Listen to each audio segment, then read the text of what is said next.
Hello everyone, नमस्कार।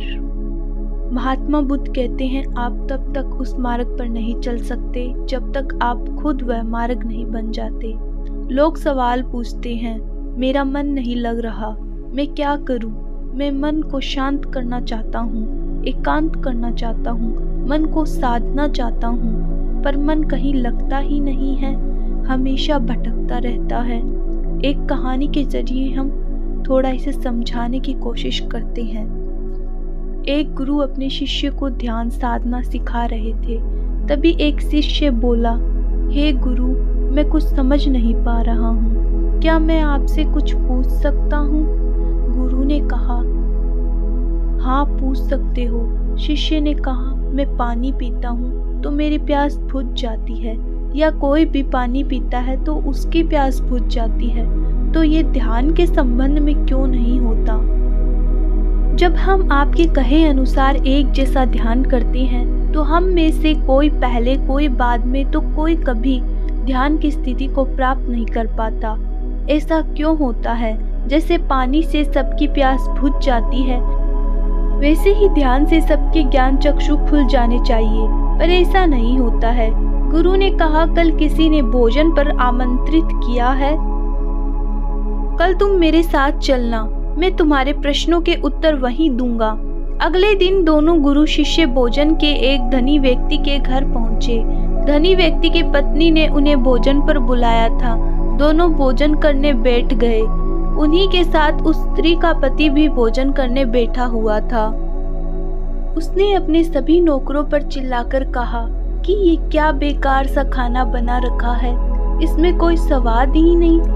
वह भोजन की थाली फेंक कर नौकरों से कहता है कि जाओ दोबारा ढंग का भोजन बना कर लाओ। धनी व्यक्ति की पत्नी ने उन दोनों गुरु शिष्य से क्षमा मांगकर उन्हें भोजन परोसने लगी। दोनों ने भोजन किया। गुरु ने अपनी थाली में 2 रोटी छोड़ दी। गुरु ने उस स्त्री से कहा कि बेटी, क्या तुम मुझे ये 2 रोटी बांध कर दे सकती हो? स्त्री ने उन रोटी को बांध कर दे दिया। उसके बाद दोनों वहां से निकल गए। रास्ते में गुरु ने शिष्य से पूछा, तुम्हें भोजन कैसा लगा? शिष्य ने कहा, भोजन स्वादिष्ट था, मुझे बहुत पसंद आया, मुझे भोजन करके बहुत अच्छा लगा। गुरु ने कहा, इससे अधिक तुम्हें और कुछ नहीं लगा? शिष्य ने कहा, इससे अच्छा और क्या लग सकता है गुरुदेव, मेरी भूख मिट गई और मेरा पेट भर गया। गुरु ने कहा कि भोजन तो अच्छा था, फिर उस स्त्री के पति को भोजन पसंद क्यों नहीं आया? भोजन तो अच्छा बना था, भोजन एक ही था, तब उसे पसंद क्यों नहीं आया? शिष्य ने कहा, आप ठीक कहते हैं गुरुदेव, मैं तो कुछ समझ ही नहीं पा रहा हूँ, आप ही कुछ बताए। गुरु ने कहा, अभी तुम मेरे साथ आगे चलते रहो। गुरु शिष्य चलते चलते बहुत दूर निकल आए। शिष्य ने गुरु से कहा, गुरुदेव, हम हमारे आश्रम के मार्ग पर तो नहीं हैं, फिर हम कहाँ जा रहे हैं? गुरु ने कहा, बस चलते रहो।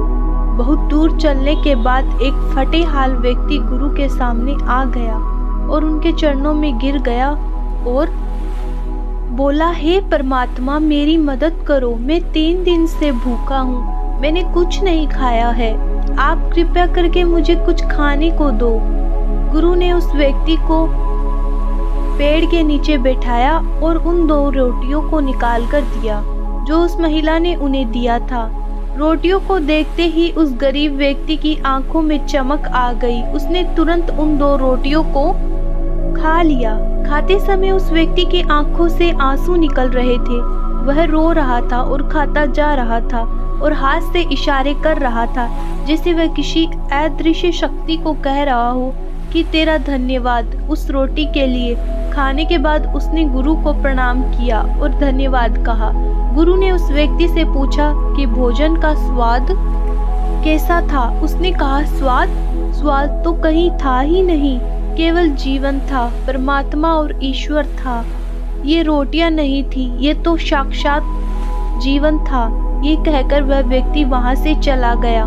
गुरु ने शिष्य से कहा, देखो, भोजन वही था, लेकिन एक व्यक्ति को उसमें स्वाद नहीं आता, तुम्हें इसमें स्वाद आया, तुम्हें भोजन पसंद आया है, लेकिन वही इस व्यक्ति को इस भोजन में स्वाद नहीं आता, बल्कि वह इसमें ईश्वर, परमेश्वर और जीवन को देख लेता है। इससे पता चलता है कि व्यक्ति और भोजन की तृप्ति में भी अंतर होता है। पहले व्यक्ति की इसमें कोई तृप्ति नहीं होती, तुम्हें थोड़ी तृप्ति होती है, और इस व्यक्ति को अनंत तृप्ति होती है। ऐसा ही ध्यान के संबंध में होता है। जिसका जितनी ज्यादा प्यास होती है वह उतनी ही जल्दी मार्ग बना लेता है। उस शिष्य के जिज्ञासा का समाधान हो गया था, उसके प्रश्नों का उत्तर मिल गया, लेकिन हमें हमारे प्रश्नों का उत्तर नहीं मिला। प्रश्न था, मन क्यों नहीं लगता? जो लग जाए वह मन नहीं है। मन का स्वभाव ही है भागना। जब हमारे पास कोई चीज अत्यधिक होती है तब मन उससे भागने लगता है।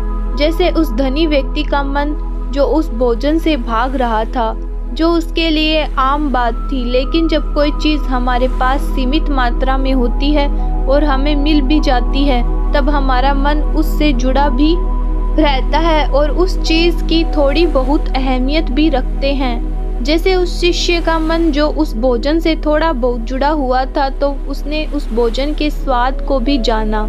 लेकिन जब हमें कोई चीज चाहिए होती है और वह हमारे पास नहीं होती है, तो पहले हमारा मन उस चीज के लिए बहुत ललायत रहता है।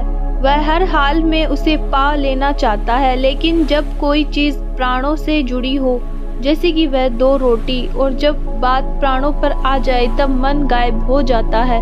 तब आप स्वाद नहीं देखते, भोजन का प्रकार नहीं देखते, तब आपको सिर्फ भोजन चाहिए होता है। तब आप एकाग्र हो जाते हैं। भोजन के लिए जो मिले उसी में आपको संतुष्टि को नहीं जानता है, वह केवल पाना जानता है। पाने के बाद भूल जाना जानता है। जो मिल गया उसे छोड़ देने की आदत होती है, जो छूट गया उसे फिर से पा लेने की आदत मन की होती है। अपनी जिंदगी के पिछले हिस्सों को देखें और जाने कि क्या आपका मन कहीं लगा है, कहीं रहता है, कभी किसी चीज के पीछे तो कभी दूसरी चीज के पीछे। लेकिन फिर भी कुछ इंसान अपवाद हो जाते हैं, फिर वो रुक जाते हैं, भागना बंद कर देते हैं, तब चीजें उनके पीछे भागती है। वह किसी चीज के पीछे नहीं भागते। इसका सबसे बड़ा उदाहरण गौतम बुद्ध है। हम आम लोग कैसे अपने जीवन में ठहराव ला सकते हैं, कैसे हम अपने जीवन में एकाग्रता ला सकते हैं, कैसे हम अपने जीवन में अपने मन को, अपने आप को नियंत्रित करने से रोक सकते हैं। और इसका एक ही रास्ता है, और वह है ध्यान। व्यवस्था लाता है, मन भागता है, ध्यान ठहराव लाता है। मन लालच देता है, ध्यान लालच को देखने की दृष्टि देता है। मन कहता है दूसरी चीजों को पकड़ ले, ध्यान कहता है जो मिला है उसे जान ले। ध्यान एकाग्रता लाता है, लेकिन ध्यान को लेकर भी हम भ्रमित रहते हैं। ध्यान का मतलब आंखें बंद करके बैठ जाने को ही समझ लेते हैं। एक छोटी बच्ची बहुत अच्छी बांसुरी बजाती है, और जब बांसुरी बजाती है तब उसके सुर में खो जाती है, तब उसका मन गायब हो जाता है। उसके प्राण केवल उस बांसुरी की धुन में ही रम जाते हैं, और यही उसका ध्यान बन जाता है। लेकिन ऐसा इसलिए होता है क्योंकि इस लड़की को उस बांसुरी में रस आता है, आनंद आता है। यही उसकी प्रकृति है। वह वही कर रही है जो वह हो सकती है। एक अध्यापक जी हैं, जब वह अपने छात्रों को पढ़ाता है तो उसमें खो जाता है। वह अपने प्राणों से उसे पढ़ाने का आनंद लेता है, उसमें उसकी रुचि है, यही उसकी प्रकृति है। जब वह पढ़ा रहा होता है तब उसके मन में कोई हलचल नहीं होती। वह तब न भूतकाल की बात सोचता है न भविष्य काल की। वह केवल वर्तमान के क्षण में ही रहता है, और यही उसका ध्यान है। जो व्यक्ति जो है अगर वही होने लगे तो उसमें स्वतः से ही ध्यान घटित होने लगता है। वह थे जो आपकी प्रकृति थी, वह आप नहीं हुए, बाकी सब कुछ हो गए। ऐसे ही आप हमेशा अधूरे रह जाते हैं, तब मन कहीं नहीं लगता। मन की प्रकृति ही लगने की नहीं है। जो लगता है वह एकाग्रता है, वह ध्यान है। और जहाँ आपको एकाग्रता मिल जाए, समझ लेना वही आपके लिए बस है जिस पर चलकर आप संपूर्ण हो सकते हैं। दोस्तों, अगर आपको वीडियो पसंद आई है तो वीडियो को अपने दोस्तों के साथ शेयर जरूर करना। और कमेंट बॉक्स में ज़रूर बताना आपको ये कहानी कैसी लगी। धन्यवाद।